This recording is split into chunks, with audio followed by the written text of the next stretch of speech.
Welcome to Samba Samba. Enjoy the video. You're starting with the essentials: power and app. Plug in the writing pad until it has charge and open the app you installed on your phone.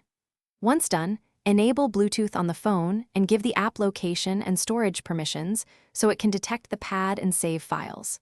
Make sure the pad's pairing mode is active, often a hold of a specific button for 3-5 seconds, and keep the devices within about 1 meter while they find each other. Now pair the devices.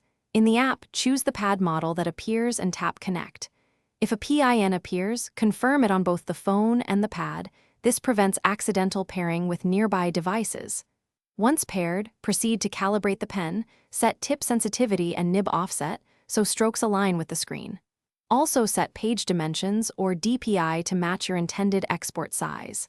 Finally, test a few strokes to verify pressure response and alignment before moving to full use.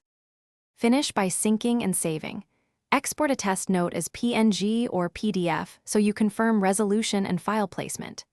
Enable autosync if you want continuous backups, otherwise save manually to your chosen folder or cloud service. If the pad drops connection, restart Bluetooth on the phone, reboot the pad, and clear the app cache. These steps resolve most glitches. If problems persist, reinstall the app or check firmware updates in settings. Updating firmware often fixes compatibility issues quickly. Thanks for watching. Consider subscribing if we helped you.